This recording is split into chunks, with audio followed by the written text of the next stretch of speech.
Hey everybody, Doug here from 2 Plus Stuff, and today we are hanging out, as you can see, and talking about some factions. I'm going to be doing some hobby down below. I've been away from my computer all week. I put all the Dawnbringer Book 6 stuff together right before I left to go do some family stuff. But I'm back at it now, so I'm sitting down. It's the first time I've really hobbied for a bit. And so I'm just going to be hanging out, and I missed the day where they released the faction preview for Flesh Eater Courts, but that's what I'm working on, so I'm very excited to get into it. Oh, let me get all my lights on here. Don't know how I did that. So what we're looking at here is my throne, which... There we go.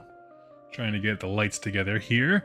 I would love to know how everyone is doing in the chat. So yeah, let me get my chat open so I can see. Wonderful. Okay. So basically the way this episode is going to go is I'm just going to be hanging out hobbying. I'm going to throw some articles up on the screen, but really I just want to have a chat about getting excited for your faction in this new edition, because it's a lot to take in, and it certainly can be. And so here at 2 Plus Stuff, we're talking about your faction. If you haven't had a preview article yet for Age of Sigmar 4.0, hang in there. You will get yours, and you will also be able to enjoy the internet rage that follows, because that's just how it goes. A few things I wanted to kind of start the conversation off with. So yes, anyway, I want to throw this out here. This is my, what is it, charnel throne or whatever, and I tried to make these look like a set of heraldry as much as I could. You can't quite see it on the camera, but the blood that's painted on these 3 skulls on the bottom left, they are handprints. It kind of just looks like smudges right now, but I can get some better pics later. And then on eBay, I snagged these. So that's what we're going to be working on today, is my eBay rescue of some endless spells, mainly because they were the same price as MSRP and they're built for me, which I didn't want to do. So, I'm basically going to be adding colors, just kind of building on what's already here. Probably starting off with the horsies, because they were in the preview article, and I am so excited for these guys. So, a few things to kind of start our discussion regarding the various changes to the game is they've already mentioned the fact that there is a power curve change. Give me one sec here. I'm just trying to focus my camera. That's the wrong direction. There we go. Trying to get this. Is that how the regular charnel throne looks? Model wise, yes. Paint wise, no. I did my own thing. They don't really emphasize the 4 parts of the heraldry on the studio model. All I did was just outline it with some progressively darker browns, and it made it pop more. I don't know. Anyway. Hey Doug, glad to see you're streaming. Wanted to say, loving the Fallout videos. Great timing since getting into it with my friends. Good to get into the new system after AOS. Yes, I am very excited to keep going.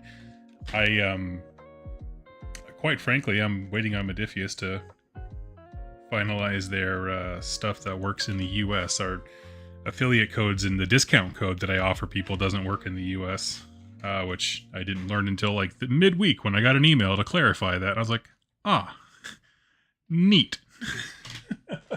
But thank you. Yes, I will continue. Let's see. I'm going to go over here to the community page on my end. And let's see. Downloads, articles. We want Age of Sigmar articles.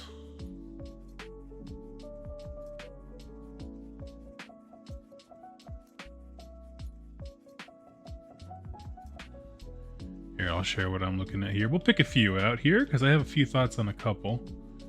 I've heard a lot of talk about specifically the Ogre one, which we have a comment about. Real quick before I get into that though, I did want to say, finish my thought because I got distracted. They did make it very clear that the power level is going down across the board, meaning if your guys used to be like 3s and 3s and there was a way to get them to hit like on 2s and 2s, that's going to get anchored up more to 4s, not 4s and 4s necessarily, but some iteration of hit and wounds are changing across a lot of different units. Ogres are a great example of that, actually. So I guess what I'm saying is this is one of my favorite times when editions change, because everyone has to just kind of like chill and just watch what's happening, right? I mean, of course, you can go the other direction and be a pure salt mine online. That's your discretion. But for me, I like to just kind of like, I'm so interested to see the ecosystem of how these things play, because my experience, although I have some, I didn't feel like the Night Haunt were squishy, but they're also not a killy army. You know what I mean? They're a very control-centered one, and that was the army I was allowed to play fourth with. And so I wish I had one that was a little bit more like in your face, but I don't know. I would have killed for Fire Slayers, to be perfectly honest with you. I think that would have actually been a really fantastic demo army, because everything's just once per game. All right. Anyway, yeah. The Deepkin article came out today. Honestly, no notes. We'll scroll here. Basically, they maintain the tides, and now you can pick a regiment with a hero. I knew Deepkin hero, so no allies, whatever. But they get to go set up in the Ether Sea. And so what that means is basically you take an entire section of your army. Pardon me. Remember, a regiment is a hero and I think like 3 heroes or something. They have or units. That's very interesting. And so I thought that was very compelling, because it used to just be one of the Tide dudes and another unit with him, if I'm not mistaken. Maybe I'm thinking of Fire Slayers. But, yeah. I don't know. One of the things that's interesting about these articles is not so much that they're giving us new rules, although by the way that they write this copy, you would think that these were all new rules. Sorry, I'm very dry throat today. You would think this is all like brand new stuff that was just invented for the sake of mankind because of how they hype it up. But like what I'm saying is, of course, they're just the current rules being reiterated in 4th edition, but how they change and articulate those things is very insightful to me. Not so much with the Flesh Eater Courts one, because that book was made so late in 3rd that I feel like they already kind of knew what they wanted in 4th. But when you look at something like the Deepkin, right? Notably gone.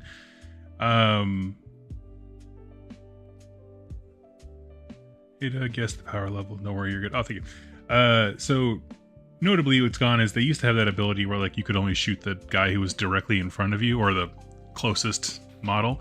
I don't see that. They do get a prayer on one of the Tidecasters that lets a unit only be targeted if they're within 12, which is so good. But of course, like I'm so sorry. I'm really sorry, folks. I don't know what happened. The second I clicked on, my throat was just like, and now we're seizing up. We haven't talked in a week. We've just been brooding. But we still get the tides, still get the idea of raiders coming out of the deep, and I like that. Same goes, we'll move on here to, who we got next? Fire Slayers. I'll knock these out. Basically, I'm going to cover everything Vince hasn't had a chance to cover yet, because that still feels like getting in early.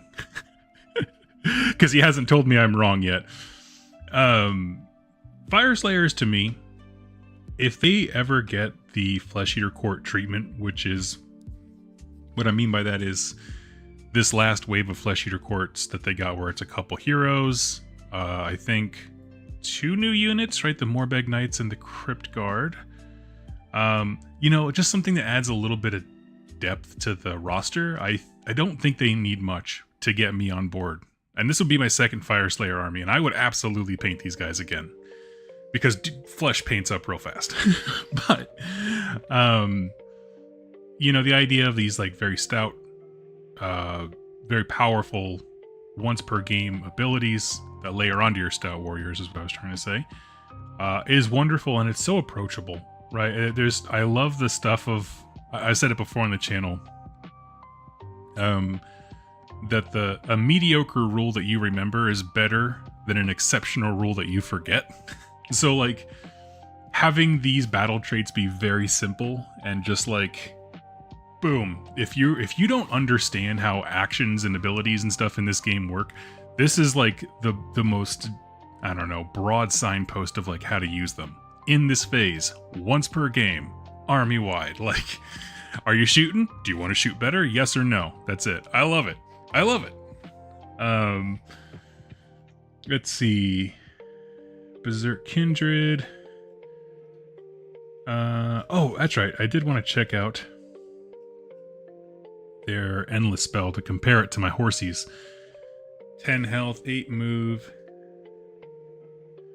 Raging torrents of lava. Nice. How are you guys? I'm going to ask the chat. How are you feeling about endless spells? I adore the idea of putting them on the table as creatures, because for factions that don't have a lot of model diversity, frankly, like the Flesh Eater Courts and the Fire Slayers, they add a dimension. And you know what I mean? Like, I think every Fire Slayer army is more interesting just because this dude and whatever the cannon magma launcher thing, eruption, they just look better because they exist with the rest of the faction. So in general, I'm happy about it.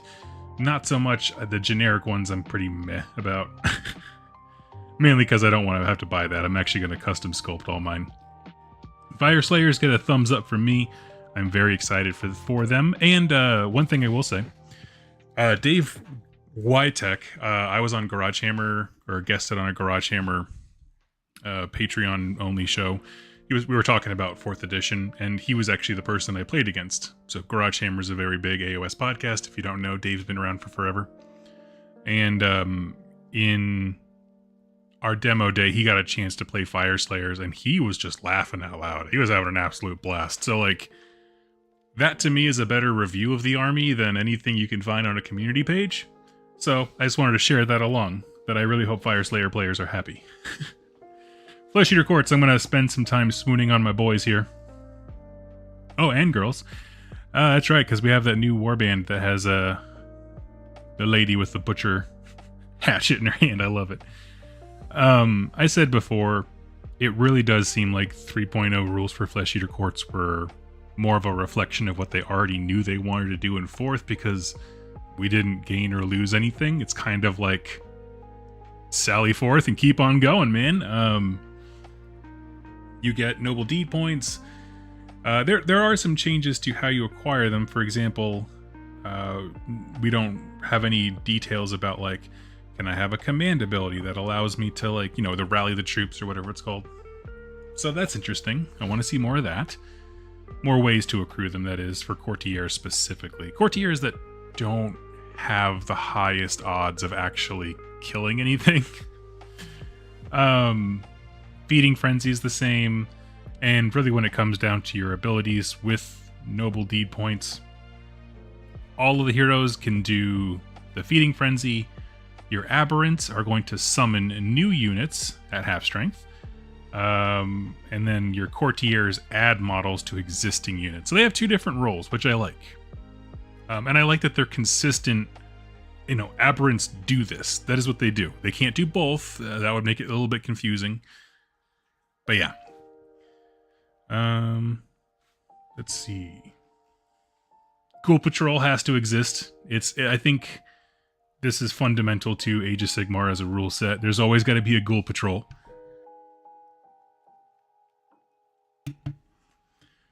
And let's see. I'm curious to see what battle formations exist for horrors. So, fun chat time just to hang out with Doug while we're all painting and stuff. Later this year, I am going to Holy Havoc. Again, I missed last year, but I went the year before with Jack. And I had an absolute blast, and I'm so excited to go again. My partner this year is Dan from Cubic Shenanigans, the Age of Sigmar podcast. He's also my co-host when I do The Emperor Protects, our Horus Heresy thing. Wonderful person. I adore Dan. He recently said that his secret project he's been working on in the background of a show was his own Flesh Eater Courts army, and so we decided to team up, and so we're going to be Team Delusion. And I have an emphasis on horrors, and he wanted to have an emphasis on Morbeg Knights. And so I don't know how that's going to work out at all. I might have to tweak my end, because I have a little bit more options. Like, I have 40 ghouls, I have 20 crypt guard, I obviously my horrors. I have a knight and zombie dragon. Dan's collection is more focused to what he wanted the army to be, so I have a little bit more leeway. I can kind of fill in some of the gaps here. But I'm very excited to see what 1K of Flesh Eater Quartz looks like, because I'm excited for that event to just have as much as I can on the table. So anyway, just wanted to throw that out there. That's part of why I'm so excited about the Flesh Eater Quartz stuff, is I want to see what kind of buffs there are specifically to the Knights keyword, because that's the thing that we would both need. Even though our units are different, Moorbeg Knights are more about speed, and I think the charge, whereas I think horrors are more about consistent damage, multi-damage attacks, that kind of stuff. So I'm very curious about it, but I wanted to share that with you. So look forward to Flesh Eater Court content in the future, because leading up to that event locally, I'm going to be playing AOS as much as I can and trying to put together like a resource for folks. Is like, hey, if you like Cryptors, this is all the best things about Cryptors. Let's lean into that. And then I want to switch gears to be like, hey, do you like Moorbeg Knights? Same thing. Crypt Ghouls, same thing. So kind of just flesh out my collection that way over time. So we'll see how it goes. I'll probably be distracted by a corn army at some point, but that is my burden to bear. I did want to focus on the Stampede here. The Corpse Mare Stampede. 12-inch move, 10 wounds, 7 banishment. Nice. Corpse Trample. 10 attacks, 5s to hit, 3s to wound, 1 damage. But that's not really what you're doing with it. You're running over people because he can use this ability in the movement phase. And there's designer's note here. This manifestation can use this ability even if it's in combat. So it can be in combat, use this ability to just move 12 inches in anything he went across. Or you pick up to 3 enemy units that it passed across. Roll a d3 for each. On a 2-up, inflict mortal wounds equal to the damage rolled. So yeah, I'm pretty stoked about that. Like I said, for a lot of these armies, I think that these are fantastic additions simply because they shake up what you're seeing on the table. And if that is the direction we want to go, like let's say we're moving away from, what was it? Not manifestations, incarnates, right? Like the incarnates of each realm. Let's say we're moving away from that, and you do want to lean into endless spells being a part of the identity for every army. I think we're on a good track to do that. I just think they all need them. And lastly, we'll talk about the Ogor Mawtribes, because I had a lot of people ask about this. So I, like I said before, was out of the loop because I was helping family stuff out. I had all my videos for Dawnbringer 6 scheduled. And yeah, people were really not jazzed. So I know there's the Trampling Charge. Pick a friendly ogre or a Rhinox movement that's charged this turn. Roll a d3 on a 2-up, inflict mortal wounds. I love any kind of charge damage. Wonderful. Ravenous Brutes. Add 2 to run rolls for friendly ogres while they have not used the Feast on Flesh ability. Feast on Flesh. Pick each friendly ogre unit that is in combat or has used a fight ability. Okay, this turn to be targets. Roll a d3 for each. On a 2-up, heal.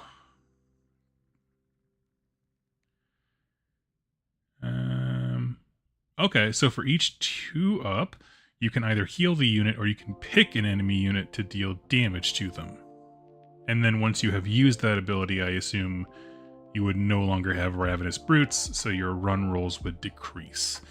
So they give you a way to supercharge the thick boys to get into the fight, and then once you're there, you get a once per game heal and or damage outpouring. Okay. I think, well, interesting. I don't really know much about how Mawtribes plays at the moment. Like, I haven't been going to events or anything, and I didn't have a Mawtribes player local to me back when I was. Let's see. Formations. Each time a friendly Beastclaw Raider monster uses the Trampling Charge, add 1 to the... Okay, that's cool. Feel like it could have been more than that, but alright.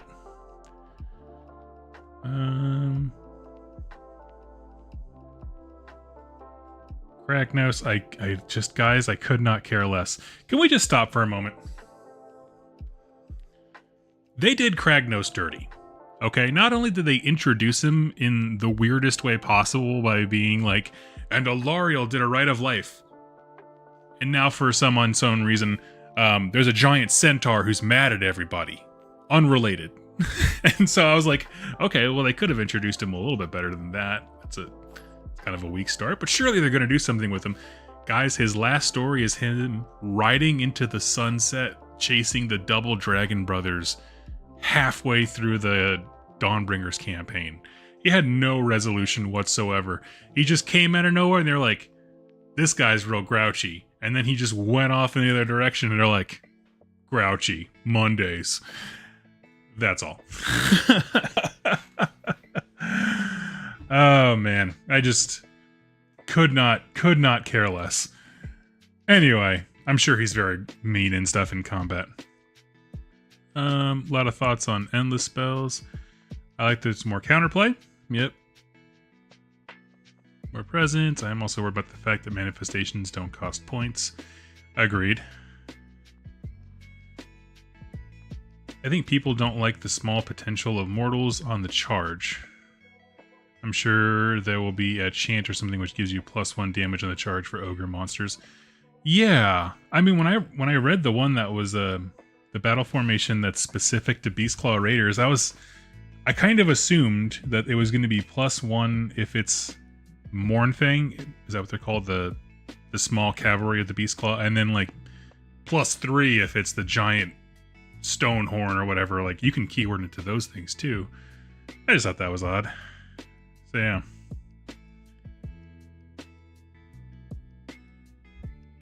There's no resolution to Larry and Co's plan to reseal him? Nope.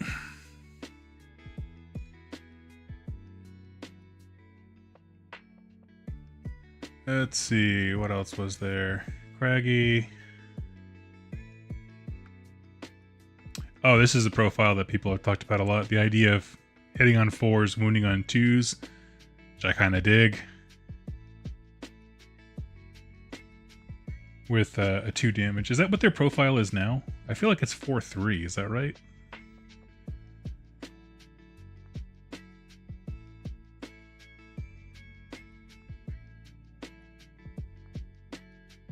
Oglydic Lurchers. Very cool. Okay, well, hey, I'm going to call that good for my sum up. I'm going to get to painting here. But I would say, if you have any thoughts or whatever, I'm going to have the chat open, music going, hanging out, painting, keep the conversation going. I just wanted to get the screen sharing out of the way so we could at least know what we're talking about if you're watching this later. Croak is going to use that old mountain centaur trick again. Yeah. I hope they, like, the next story arc, you know, let's say, if, for example, Archaon's next big plan involves opening the doors to Azir or something like that. Something epic, suitably. And then out of nowhere, at the end of that campaign series, like, and then Kragnos, being led by the Dragon Brothers, comes up, and, like, the 2 dragons fly up, and Kragnos is right behind him. Like, who the hell is this guy, says Nagash, Lord of Undeath.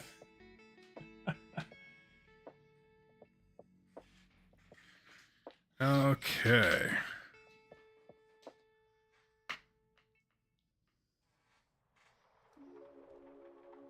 They couldn't seal him away again. What an unsatisfying ending.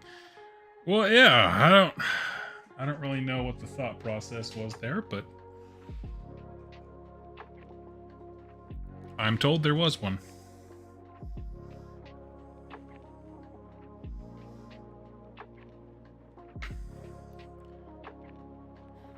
But yes, they, I haven't gotten to recording it yet. I wrote the notes out for it while I was helping Pam, but I do have a plan for Doug's take on Dawnbringers, which honestly, because I like the vision that they had. When the idea of setting things out, it started off, I think, very strong. I said it in the video, but I truly did have to put the book down once Pontifex Sinestra dipped off camera. I was unable to can for a little bit. I was like, are you kidding me?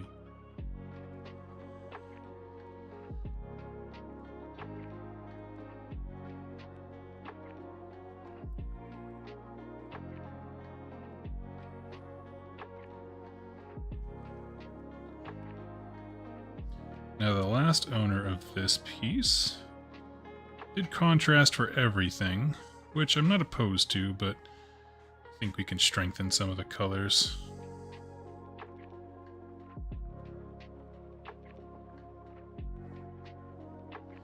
I don't mind so much if like things like organic stuff like skin is really washed out, but for some reason, browns to me, like they just don't take...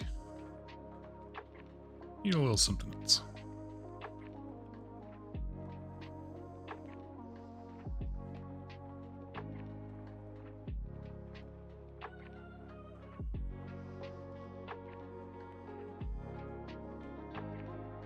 If anybody has a thing that they would love to chat about, please go ahead. And Elect Man, sure, no more spoilers. I didn't think that was a... Oh, wait, what did I spoil? Oh, the Pontifex thing. No, there is a cool story there. I didn't spoil the ending of the city there for you. Or the ending for the campaign, rather.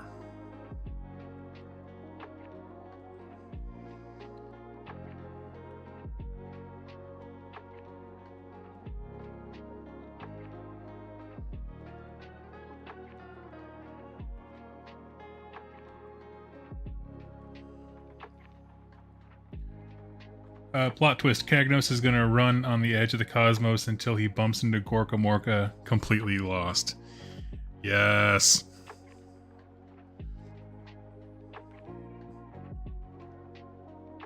If they, here's Doug's advice. Have him open a portal to make it so that, like, he gets eaten by the Bad Moon. That way there's a reason for both Kragnos and the Bad Moon to just be bolting all over the place. He can be like the destruction version of Scarbrand. Who, if you don't know, like, Khorne just ping-pongs him across the realms to go pick fights with everybody. Wherever he needs him.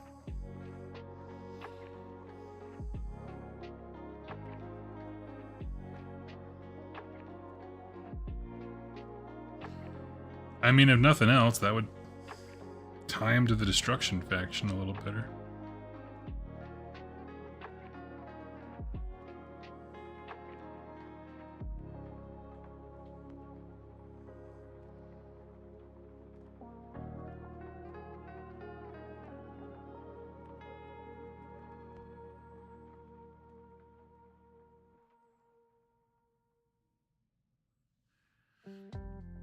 Hey Doug, love your content. What are the chances of the Idoneth receiving endless spells during 4th?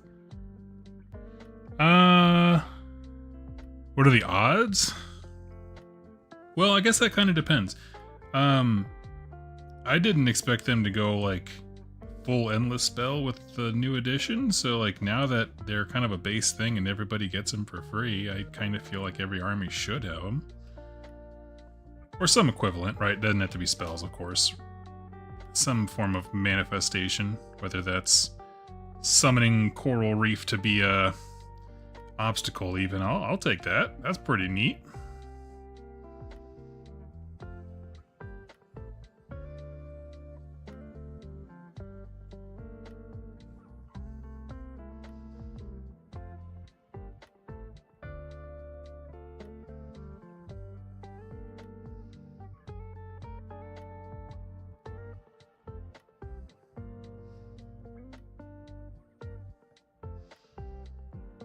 Let's see.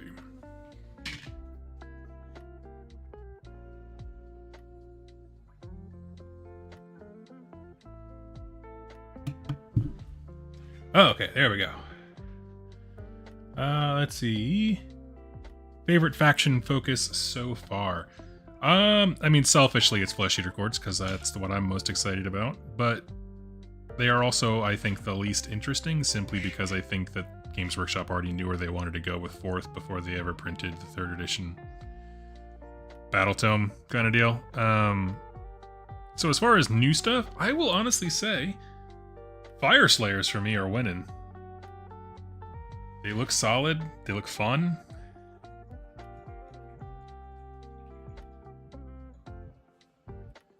I kind of dig it.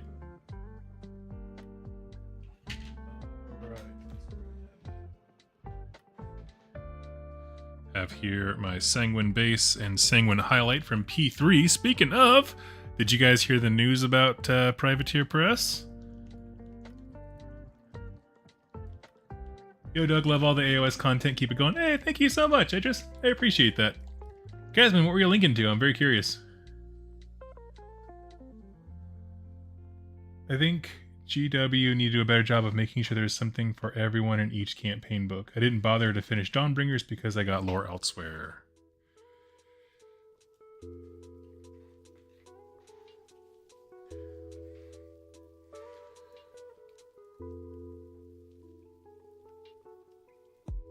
Okay, so I will now go ahead and spoil the news. So, Steam Forged Games, creators of Guild Ball and other various properties that are all video game based that have miniature and board game components to them, or alternatives. Like there's like a Horizon Zero Dawn game, Dark Souls. These are all video game properties, but they also make companion miniature games.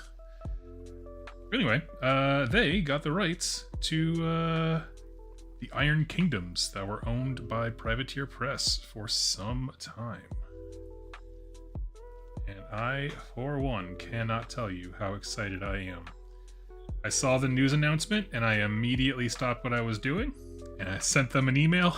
And I was like, hey, my name is Doug. I have been asking to do content for Privateer Press for so long. Can I please, like, get some support so I can help promote your guys' game? Like, I love War Machine and Hordes. It was my first miniatures game. I think one of the best.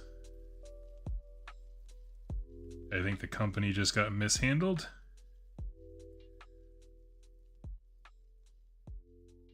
But I am so excited at the idea of them coming, or the game making a comeback. So, yeah. You best believe I'm going to be there.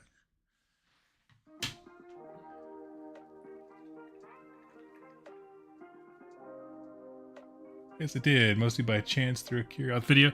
Oh, he's still doing stuff? Nice. I haven't actually seen any of his videos in a long time.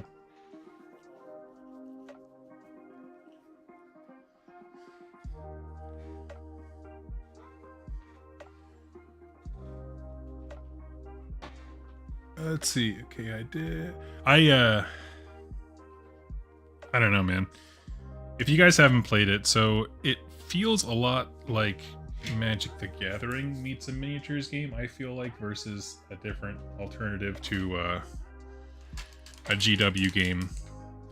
But there's just something about it's a 2d6 bell curve for Privateer Press stuff. And I don't know. I just like the simplicity of it. Fewer guys too. It's also my favorite army game in terms of its size. 40 to 50 models instead of, I don't know, the exorbitant amounts. Depends on the army, of course. But I made the joke, and I think someone in my Discord, I don't know if they took it the wrong way. I was like, I'm really mad because I wanted to be the one who bought War Machine. And they were like, are you serious? I mean, you know, maybe in a couple years they would have run it down further into the ground where it would have been in my price range. But yeah, basically, I would have bought that.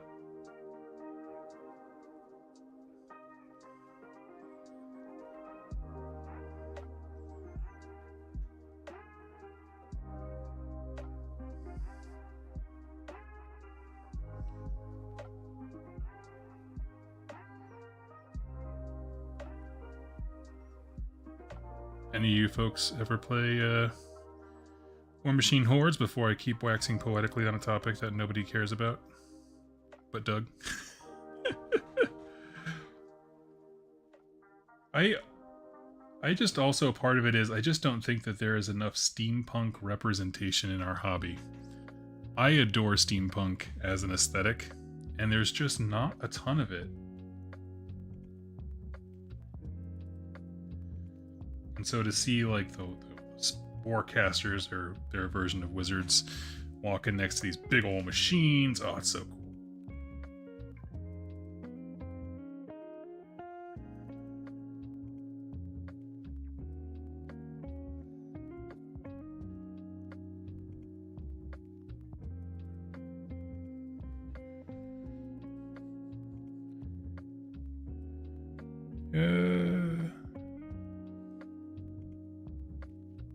Wait, did Idneth get buffed? Difficult to say. They got rules. I don't know about buffed because we don't really have everything out yet, but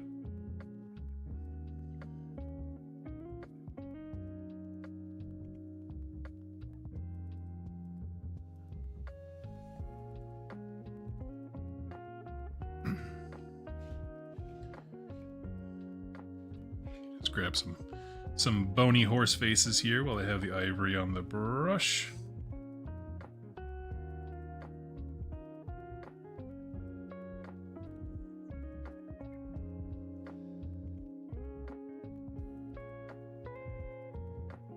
Because these corpse mare stampedes are nothing if not clean.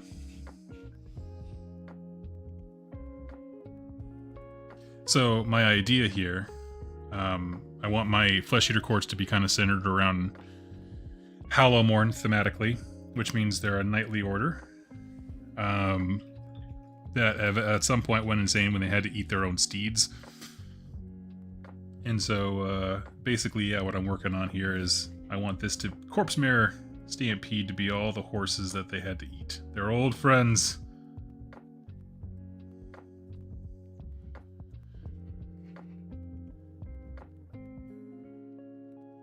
For the War Machine fun. Thank you so much, TW. That's very kind of you. What would a 2+ tough lead War Machine look like? What would I do?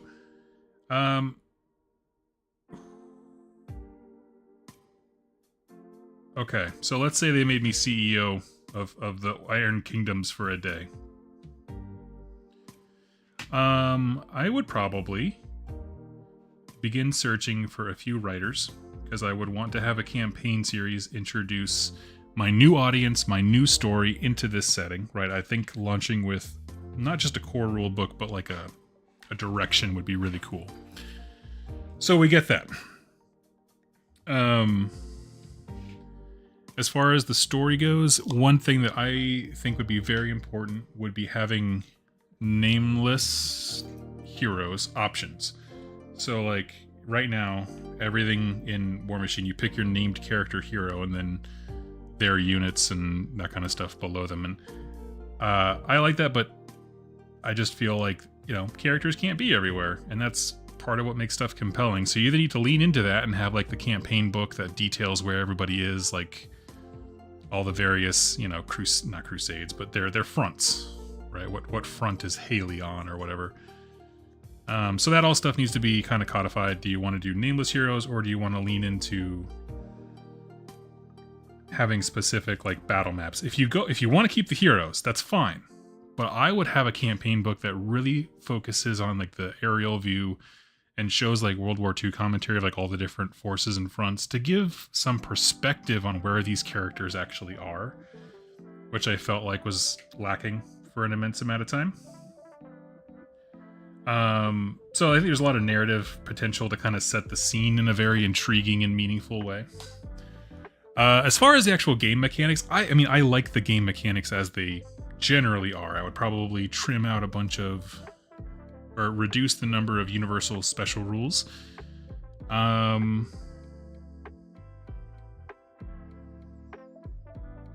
I can't think of any like model ranges I would cut necessarily. I think, having like War Machine All Out War or something like that, we'll call it that. That's my name of my campaign book. And then having like 4 distinct sections where you have Khador, Sigmar, Protectorate, and Crix, right? Because those are your 4 core factions for War Machine. And just have, 2 or 3 heroes from each of those and their specific campaigns and how they interact with the others. And you can showcase all the other factions in there. But I would keep it to the core perspectives. And then you can have other campaign books that extend that further, but that's what I would start with. A campaign series that introduces the core rules, where things are, how they landed. What do you guys think?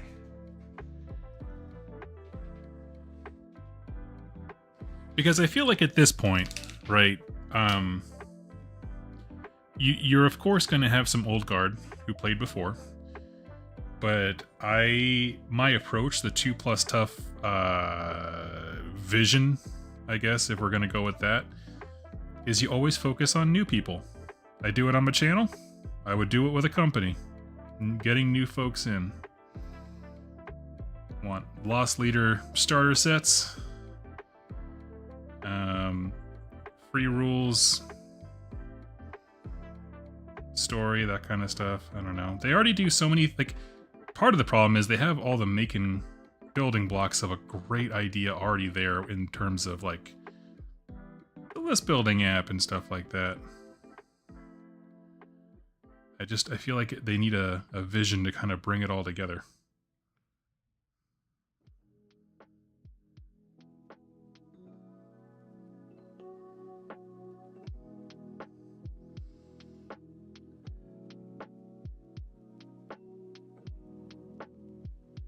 Myth look pretty much the same. Yeah, pretty much, that's what I'd say. I always liked that weird 5th faction that came out for War Machine. Retribution.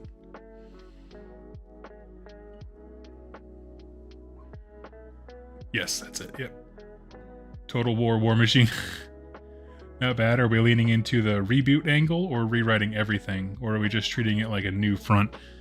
I would say a soft reboot. Because, like, I don't want to throw away the story that's already been written, because that's part of what makes those named characters meaningful at all. But maybe, like, if they just picked it up from the last campaign book, told us, you know, not a similar story, because you want to have a different story, but picked it up with characters that were in the last stories just to kind of follow up where things left off, maybe.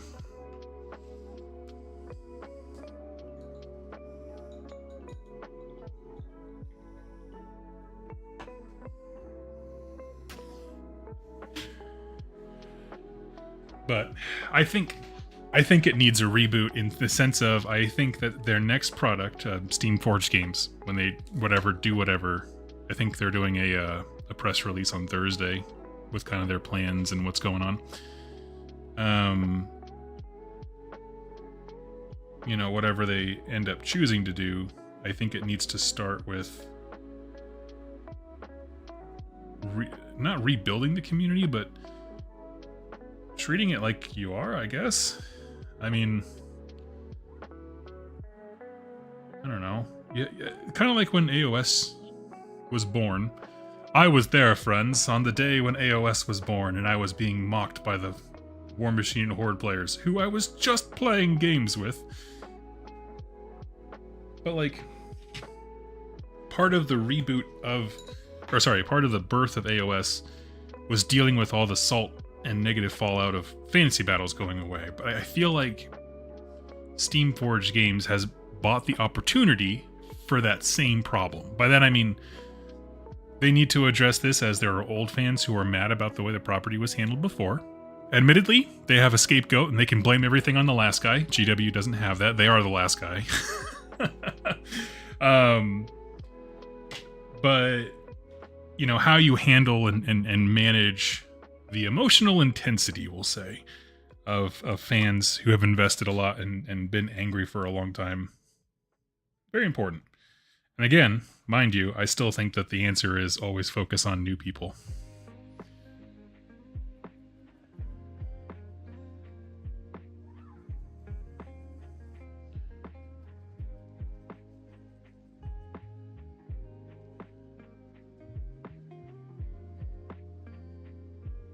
But yes, I'm not going to buy anything for it. However, I will say I did pull out my box of Pharaoh and just just double check what I got. I don't have a ton, to be honest. I got it a lot from a friend and viewer of the show, Robin, who had a bunch extra. They were just sitting around. He's like, I had mentioned I love painting them, so he sent them to me. He just had a fun painting project. And I've been enjoying them, like, a lot. No idea what to do with them next. But I was like, I want these pigs. Okay,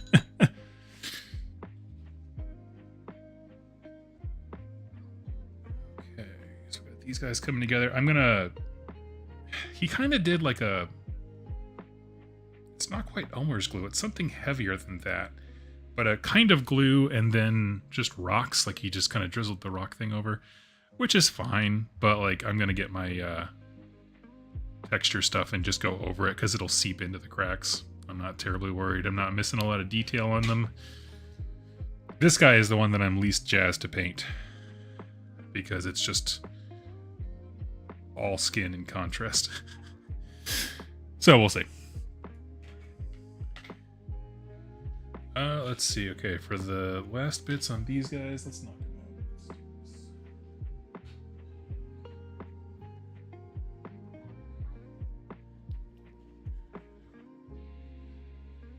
But yeah, could not be more excited for this year in, honestly, gaming in general.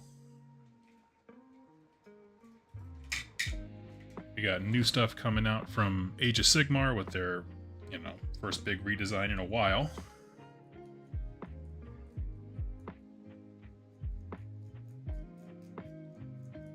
Vince Ventrella and the boys over at Snarling Badger are crushing a bunch of indie titles. It's a good time. Good time to be a gamer.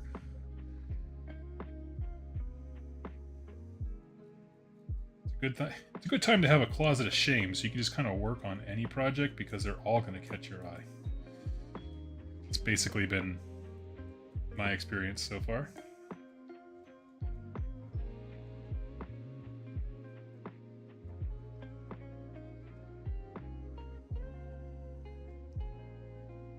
There we go. That brings him in line with my others, and then I'll go back and do a black rim. Hey Doug, have you kept up with Trench Crusade at all?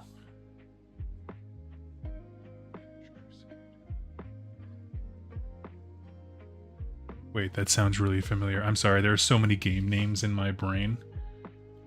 I have their business card in my wallet. I have to think about this.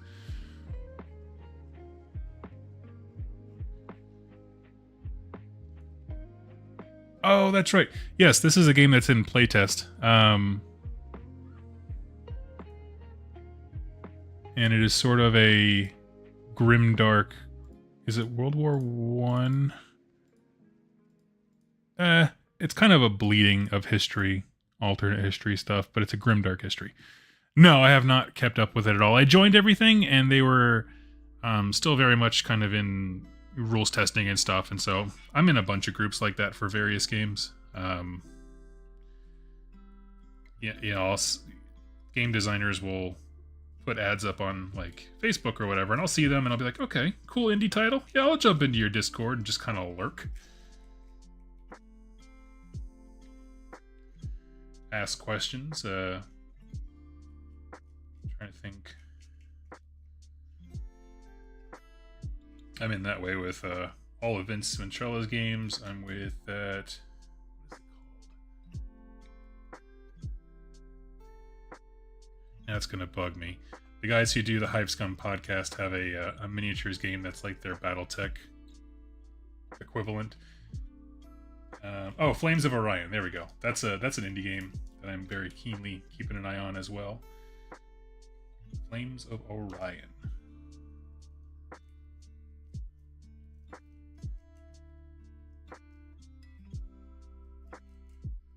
was in there somewhere. Yeah, I'm also doing Expendable Employee, which is on Kickstarter right now. It's a miniatures neutral game, so use whatever you want. But basically, you work for the company, and they send you on these dangerous missions. And it's kind of this mix of like dark humor and dystopian corporatocracy. Been chatting a lot with the writer of that. He's a good guy.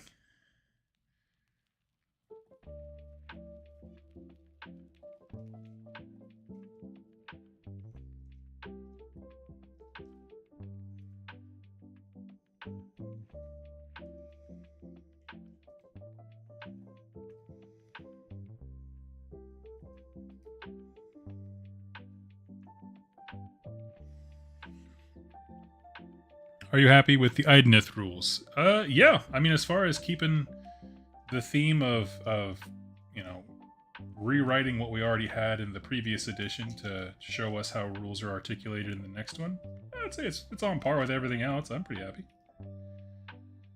I'm also not a Deepkin player. The one that I do know, though, Rocco, he's one of the mods in our Discord, and he said he was quite happy, so...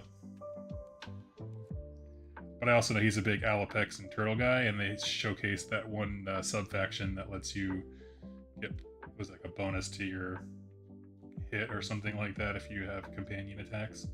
I'm like, oh, that's pretty tasty if you happen to really enjoy the companion stuff.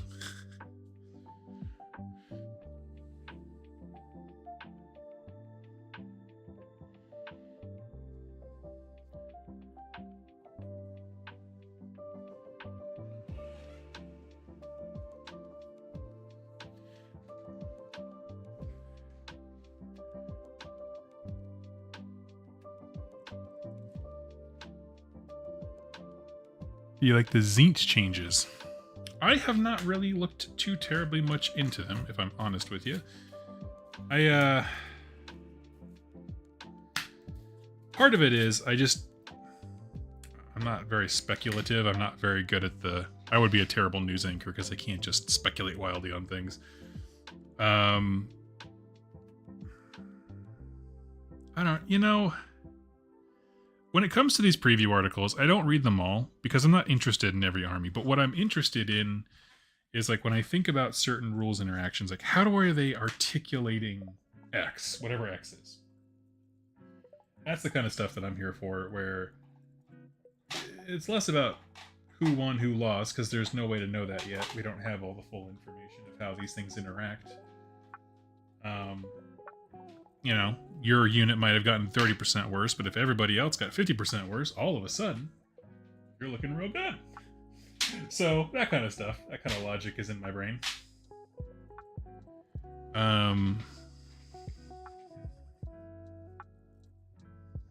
Yeah. Let's see, grab a bunch of skin colors. Let's do that. It's pretty efficient.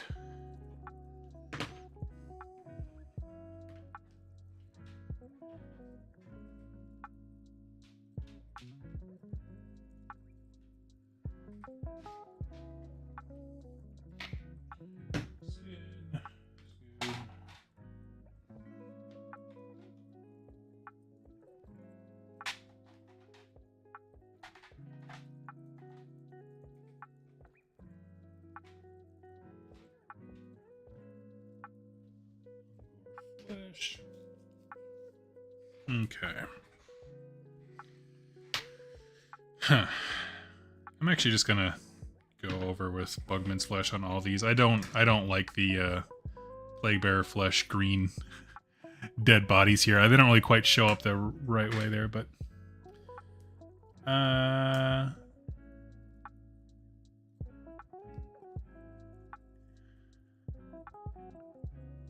DW, is your Discord you YouTube members? I don't understand the question. Is it for my...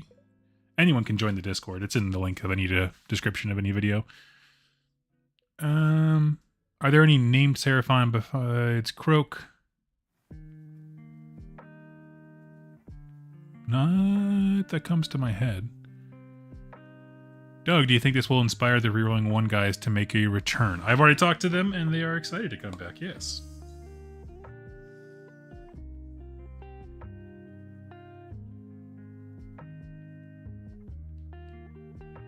I think it'd be a good idea to look at Zinch. They got an incredible addition to their core army rules. It's super flavorful and interesting. It does seem like Deep Strike is a lot more common. I've noticed that too.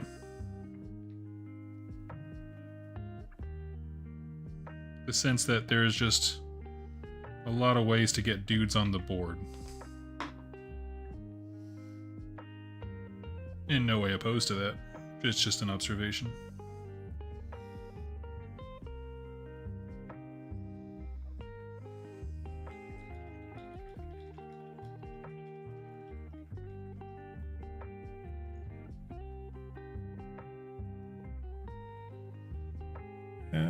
Let's see. Okay, so we got our piece of Bugman's flesh.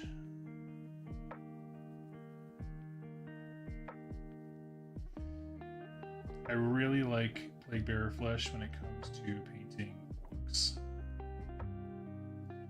For some reason, when it comes to actual Plaguebearers and like basic skin stuff, never a fan.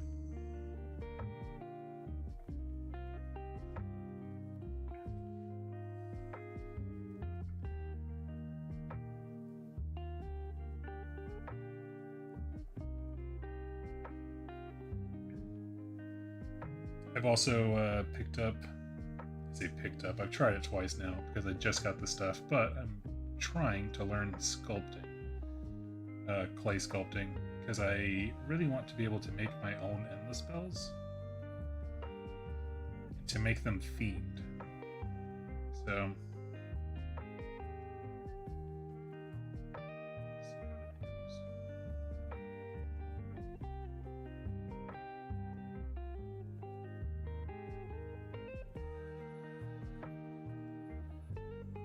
the key there is that I want them to look approximately good, right? Maybe not good, good enough.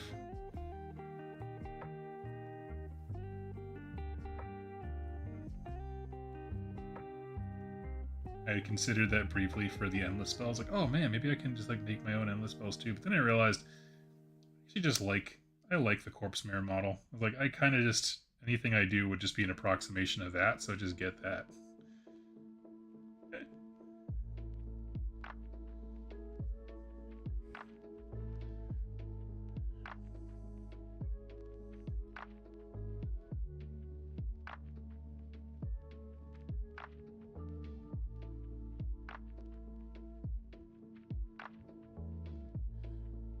Does anybody have any questions that they would like discussed or topics to chat about? Something I can hopefully do without having to go pull up an article so I can hang out and paint.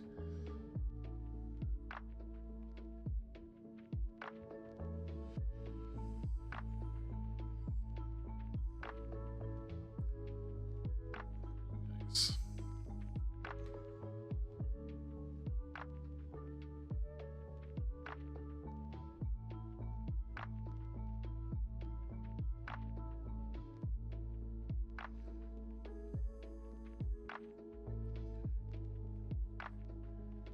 He exists in the lore, but does not have a model. Yes, I'm sorry. I thought we were talking about characters with models. I believe Croak's the only one of those. Am I wrong?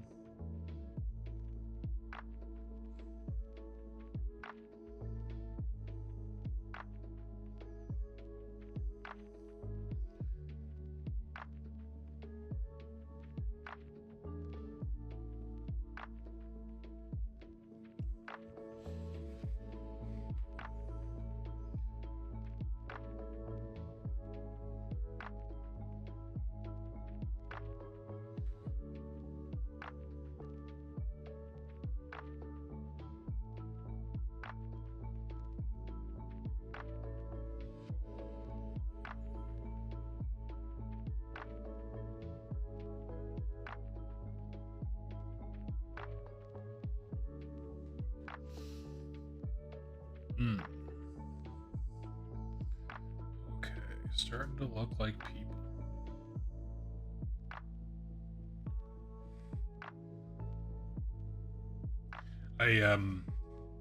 After a bunch of house chores and stuff, I treated myself yesterday. I haven't owned a game console in quite a while. I was like, you know what? We thought about it for a while. Went out and got myself an Xbox. on super sale locally. And, you know, I got this nice, shiny new Xbox that is way heavier than any game console has any right to be. What did I do? Immediately. Ooh, New Vegas, this game that came out forever ago? Oh, okay. Absolutely. Yes, I want to play that. So, yes, I've been playing my how old game? 12-year-old game, whatever. My brand new Xbox. It's pretty great.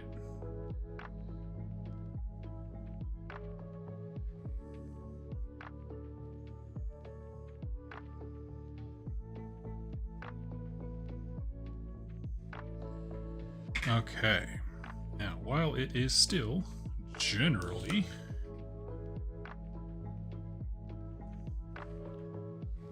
pretty wet,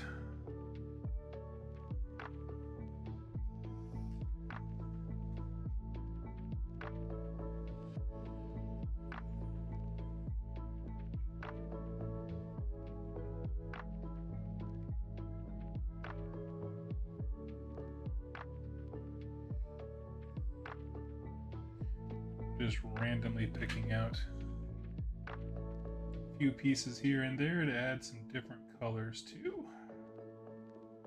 different kinds of skin tone.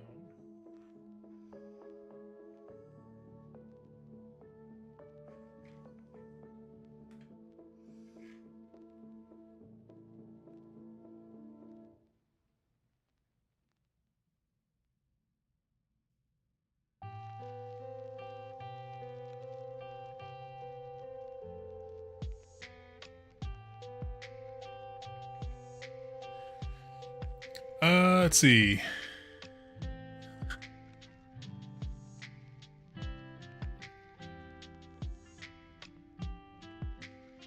What do you expect will be the post-launch box?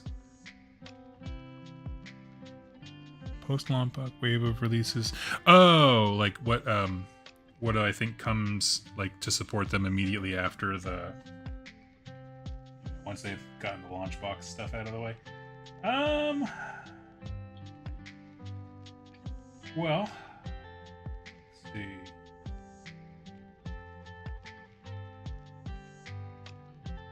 I mean, I would expect a couple more heroes here and there for Stormcast. Maybe something like, well, they have a Relictor. They already have the new Relictor that's really cool. I'm trying to think of what else I'd want.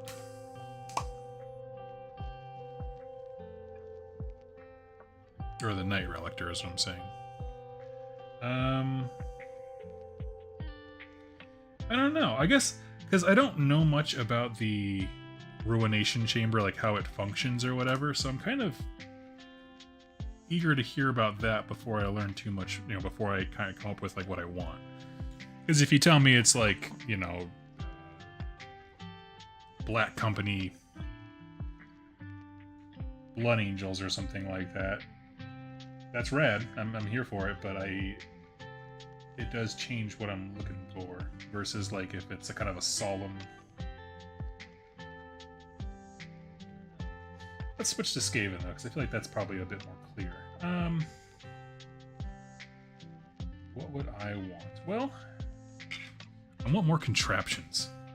To me, the best part of the Skaven is all the contraptions and the machines and all that kind of junk. I say lean in.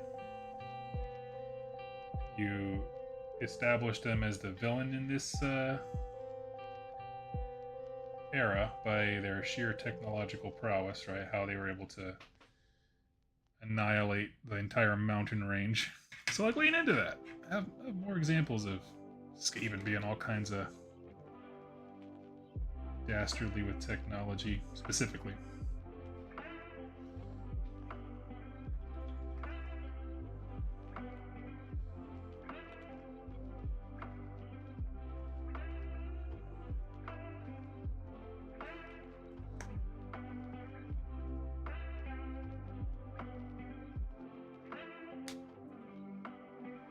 The GW strategy lately has been make everything appeal to new players, and part of that has been limiting options to only what's in the box.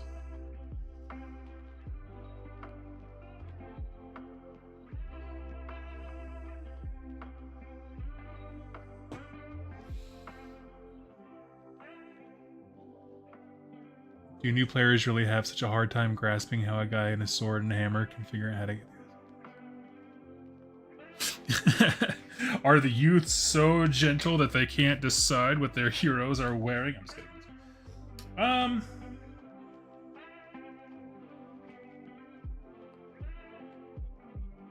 You know, I don't really know what some of those changes spawn from, because for some of them, sometimes when I think about how game design changes and evolves, it makes sense.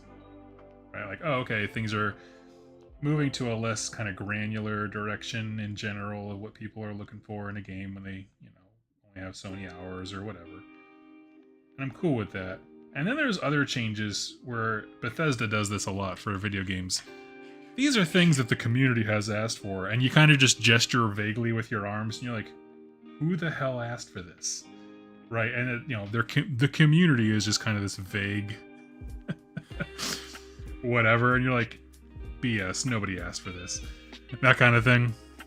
That's where I find myself quite a bit. Nice, we got some good flesh bases going. I'm gonna let this all dry. We can add some washes. Go through and pick out the skeletons though. But we have a nice mix of skin tones to be the base of our man pit.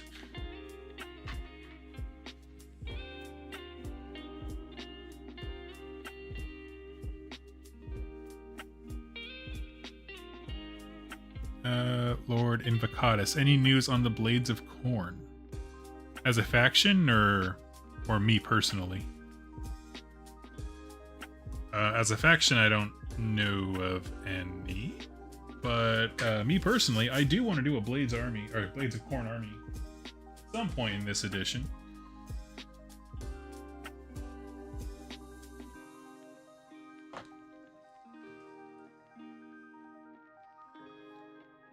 Because I think that that would be super stinking fun.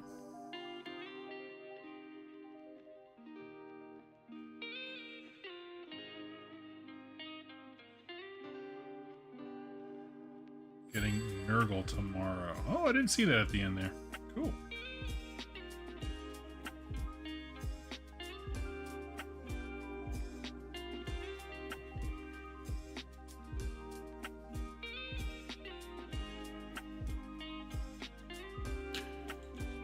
But I'm hoping soon. I would love to see what their Blood Tithe mechanic.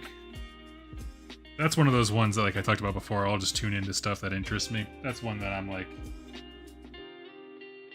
very excited to hear.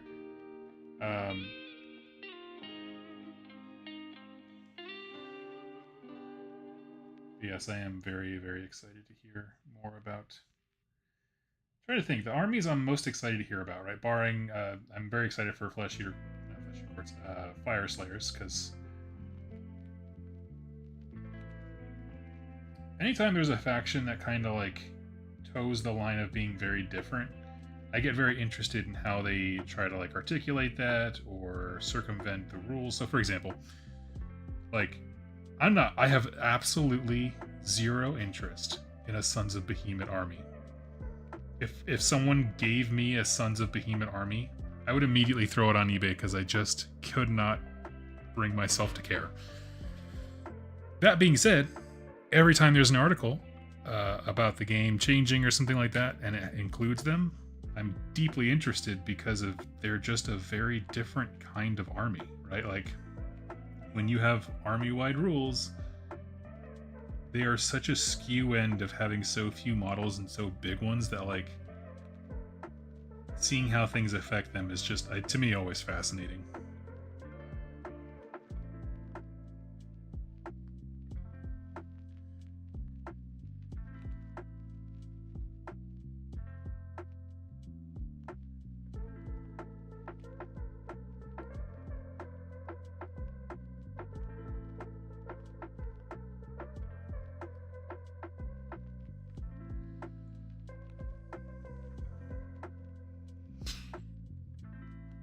Do you think Ossiarch Gravelords... Let's see. Do you think that you can reduce the number of attacks to 0 with that Ishlin combat ability? I would imagine the answer is no.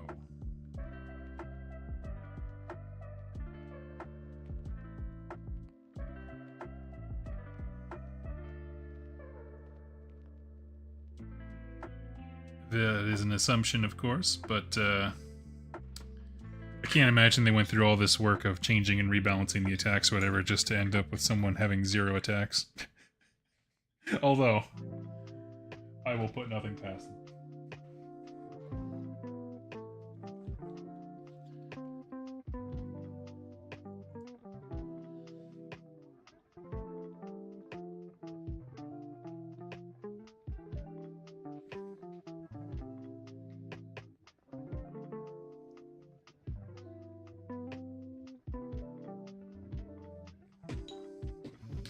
I'm really excited for whenever the War Scrolls drop. And then we're all going to have those War Scrolls within your army, right? And every army is going to have them, so just prepare thyself. But you're going to have the War Scroll where you look at it and you go, what the hell were they thinking? And you'll sit there for like 20 minutes staring at it and be like, no, not getting it. I'm excited to see which in my army that is. Every army is going to have them.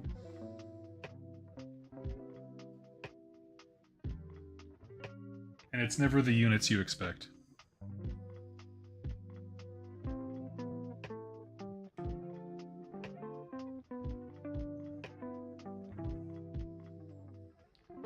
Throwing some bone color wherever I see it. Popping out.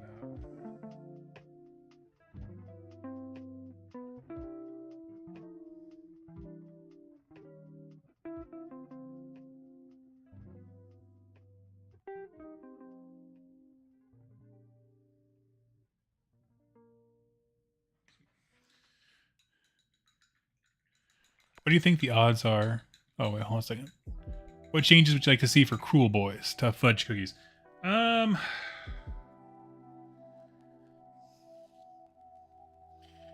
You know, I don't know how I would make this a mechanic. I would love for traps to be a thing. Maybe like, I don't know, before a game you decide on objectives to have trapped or something. I think... Like, I don't have a specific change in mind, but with Bone Splitters being gone, I feel like it's very clear that if they are keeping war clans together, as far as Cruel Boys and Iron Jaws and all that kind of stuff, assuming they're keeping it together, I feel like that book now has a very clear dichotomy, right? There's cunning but brutal and brutal but cunning. And I feel like the Iron Jaws are sufficiently brutal. They look mean. They do mean things. They hurt you in ways you can't be unhurt. When they charge in and they start ping-ponging off of each other. But that being said, I don't feel like the Cruel Boys are cunning. Like, I just... None of their mechanics make me think of, like, Trixie. You know, and I know GW can do it, because I look at stuff like the Gene Stealer Colts and 40k, and I think, like, that's a Trixie army. Very difficult to use, very control-focused. Is that really what I want for orcs? Maybe not necessarily. Why there's so many bubbles in this thing?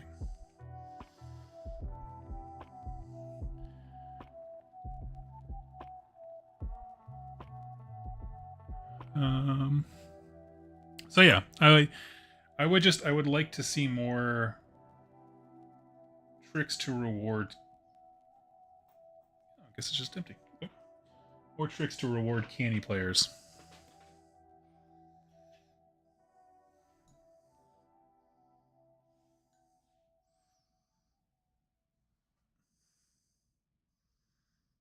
Because like,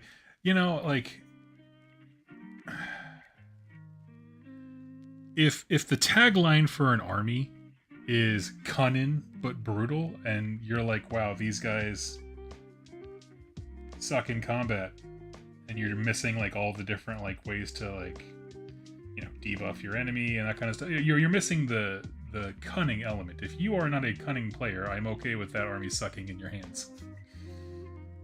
You know what I mean? Like, and that I'm fine with playstyles existing. Not that they should be like limiting or binding necessarily, but like in general, I feel like a cunning army, if that's what they're known as, it should require some brain energy. I'm not going to say big brain energy, but you know, sneaky.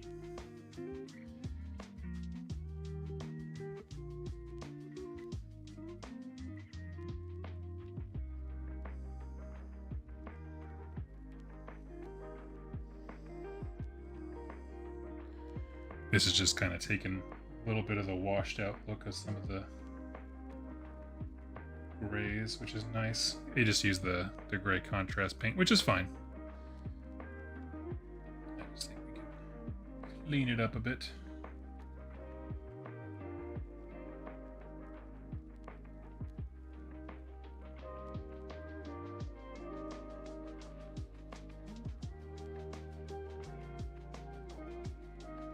Thank you so much, Willie. You mean a lot to me.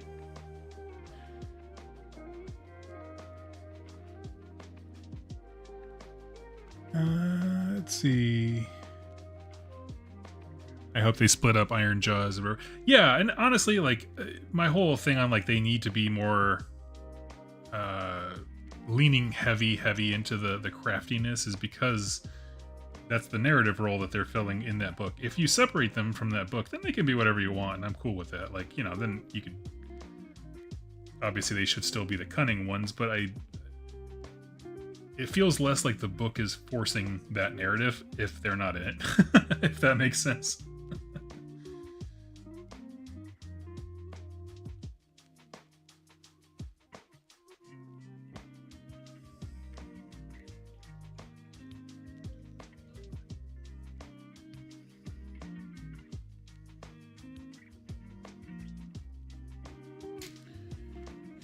Okay, next got silver.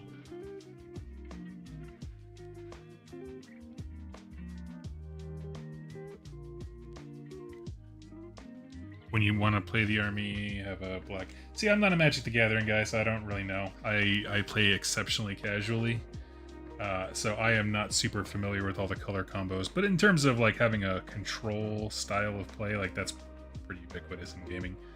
I get that.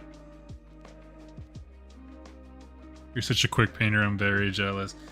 Yeah, I've actually, well, thank you. That's very kind of you to say. I,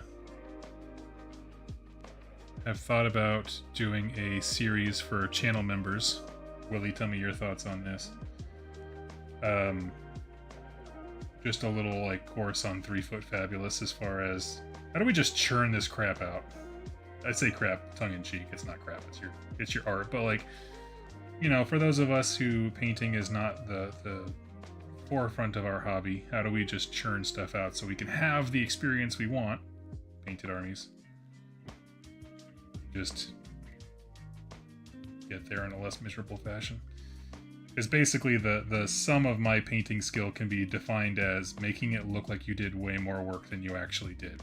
Which is both a statement of my professional career and personal hobby. When I worked in a corporate, like I worked for Quorum, which is a pharmacy that's now owned by CVS in the States. We did infusion therapy. And it was just, I got a raise every year and they're like, you're doing outstanding. Like, you say outstanding, I say bare minimum. But yes, I do it with flair and charisma. So I will take this raise.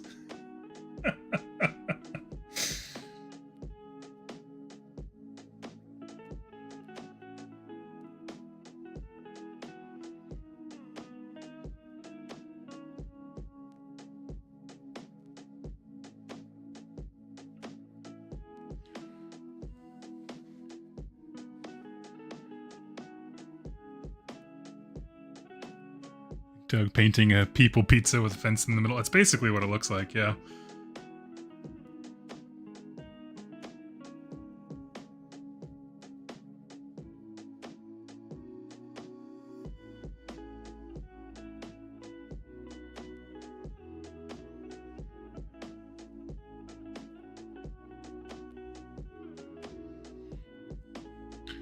Lord Invictus, I'm a terrible painter.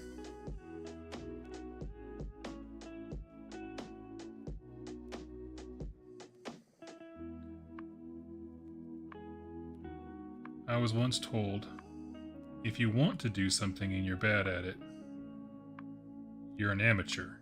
If you don't want to do something and you're bad at it,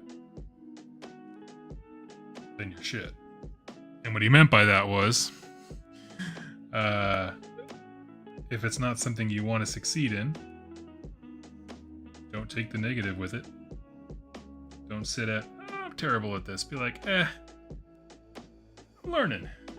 I want to paint, but I'm not good now. I'm learning. It's just a bit of positive self-talk there, but yes, I understand.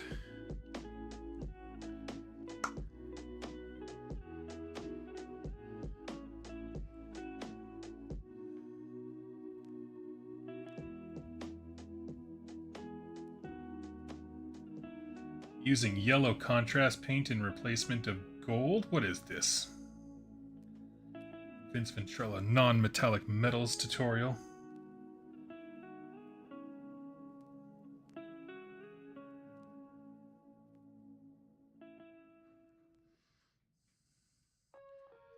And my plan basically is to take this same dark terrain that I have for all my basing and just literally cover up these parts of Earth right here, just to kind of make it all look like it's cohesive. I haven't actually decided on a basing scheme. I've just been putting them all on what you see there in the top right with the horses, and then just doing a light brown dry brush to kind of pick out some of the details, because I haven't decided on like what kind of tufts I want, you know, what I want it to look like. So just kind of in a holding pattern on that one.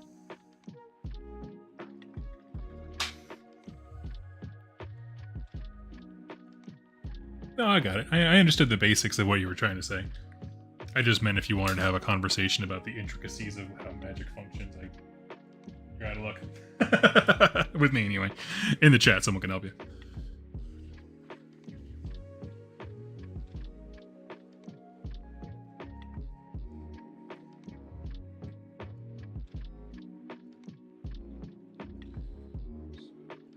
This. Oh, hey, speak of the devil. Actually, that's a War Machine and Hordes dude right there. Legion of Everblight. Who are the worst? I'm just gonna say, never liked Legion of Everblight. Every game has that one army where they're like, what are these, core rules? I don't play by these, because they wanted to do something original as the design team.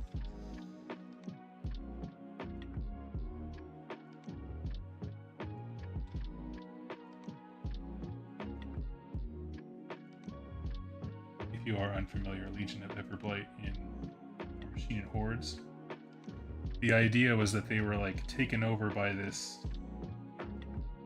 malevolent, almost parasitical type thing.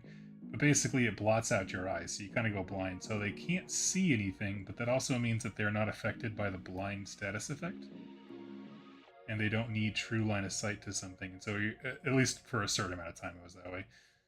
And so they were just frustrating because you would do all these defensive things and then nothing would stop them from being able to just shoot you with a bunch of arrows.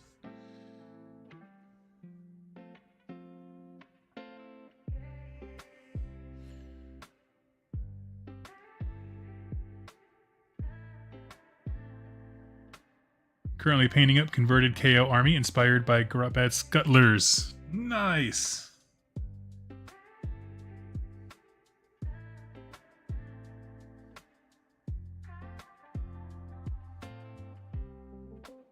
Sure, you can suggest whatever you like.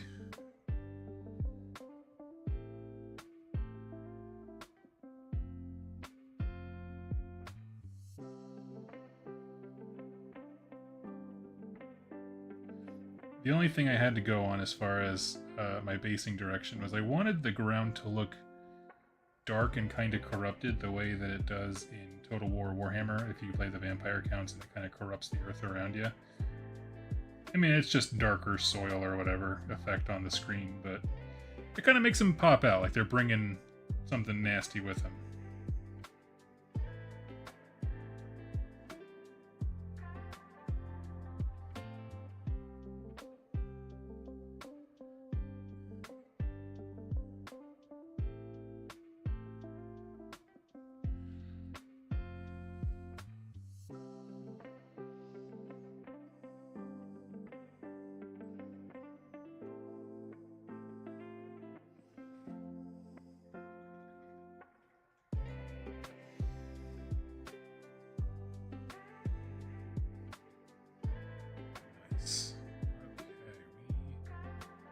getting there. We got left. So I still see some parts of the flesh coats that are drying, just kind of in the deep little nesses, although I'm starting to think you didn't put this together right. There's definitely a hole. Like I can see straight through the, yeah, you can see it right there. So that's okay. I'll put a tuft or something. We'll just pop that sucker in there. This has totally always been this way. Okay, so what I'm going to do here to end things out is get to cracking on this basin bit here.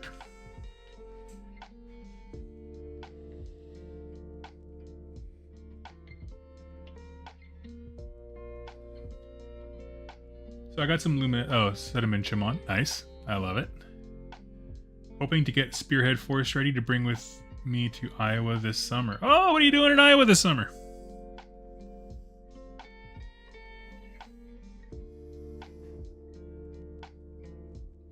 Hit me up on the Discord. I live in the greater Des Moines area.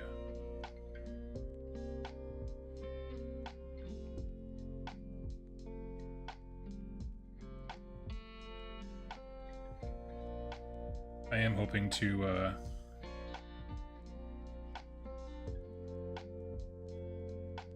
host a Spearhead event locally.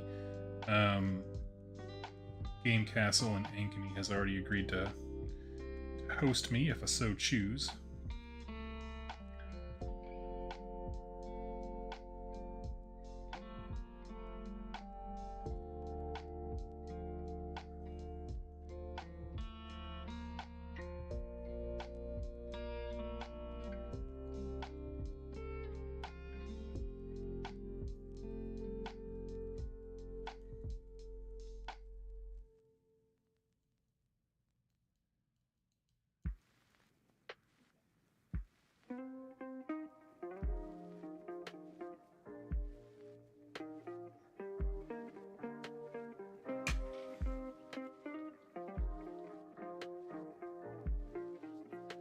Girlfriend lives in Ames. Nice. That's where my family lives. Well, my in-laws.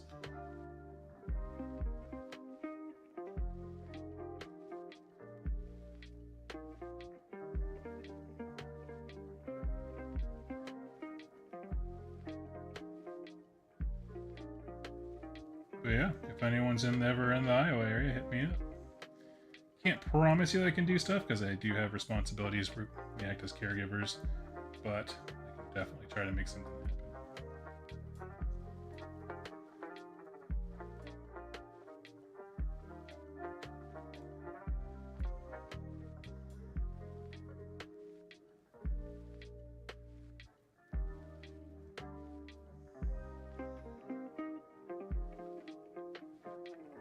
You think I'm awkward on camera? Wait till you meet me in real life.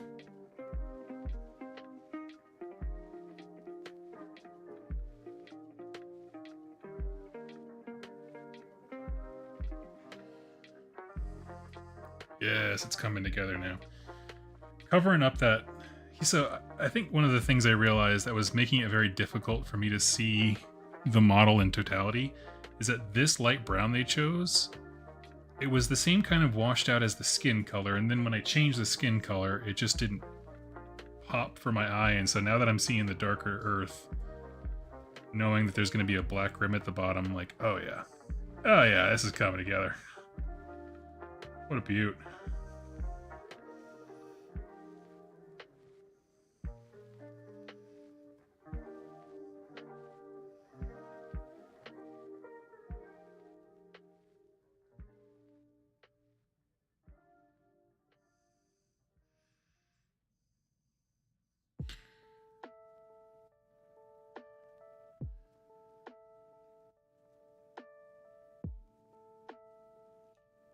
Dog is delightful in real life. Well, thank you. That's very kind of you. I'm bad at remembering usernames. When did we meet?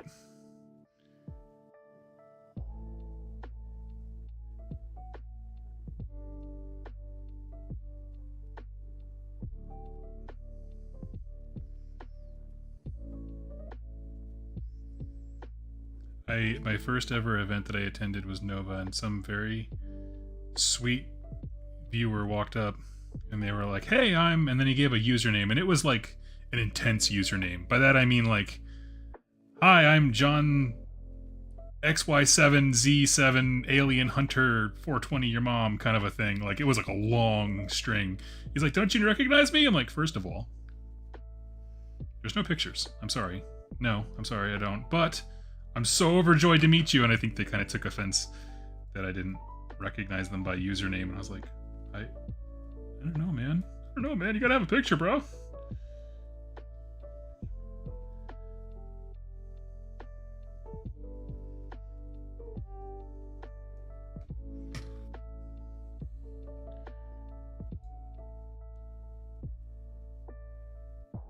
Oh, it's Brent. Narrative roams. I don't know when YouTube chooses to use my name or theoretical YouTube channel. Right on. I appreciate that.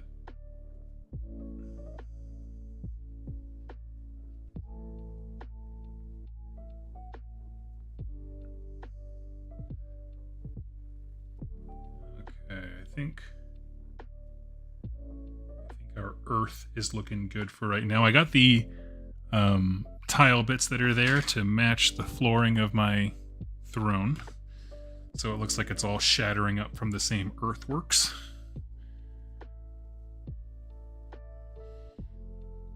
I'm inspired to paint my generic endless spells after like 5 years. Well, that's my thing. Like, so I had a set a while ago. I did up some really cool custom ones, and I do regret getting rid of those, but they were kind of a package deal. They were modeled with an army. And I'm just like, I don't want to buy them again. So I kind of been, like I said before, learning some basic sculpting to be like, I want to make a Flesh Eater Court specific version of X. So we'll see. And the nice thing is, if my next army is Khorne, I don't need any endless spells for that. So it's all coming together. Like I said, make it look like you did more work. Every Khorne player's like, got my endless spells painted. Oh man. Doug, did my basing suggestion help? Sure, yeah, I'm thinking about having them be from Girion just because I have them modeled of Hollowmorn, and I have Ushurin, and that's their paint scheme. I just haven't decided what I want to do. But that's like, I mean, Shaman is one of my favorite realms, so it's absolutely good. But with that, friends, I have to wait for some basing to dry so I can get to the next step, which is hopefully putting a black rim on all these things, because I'm really tired of this, like, gaudy brown. It looks like they used Agros Dunes contrast is what I would say along the rim, which is just an odd brown choice, but alright. Anyway, I'm gonna go ahead and let that happen, and I'll hang out with you guys very soon. Hope you enjoyed this. I'm gonna get back to recording. We have videos coming about Anvil Guard, because I'm starting up a lore series with Cubicle 7 to get us in the zone of Akshi, right, in that headspace. So we're going to be learning about Anvil Guard and some other cool stuff. I have a video about using the Fallout AI for their games, and then some stuff for Conquest to give away and stuff like that. So I hope you guys are excited. I am excited to be back at work, and looking forward to hanging out and painting and talking more about AOS. So thank you all so much for hanging out with me, and I will catch you next time.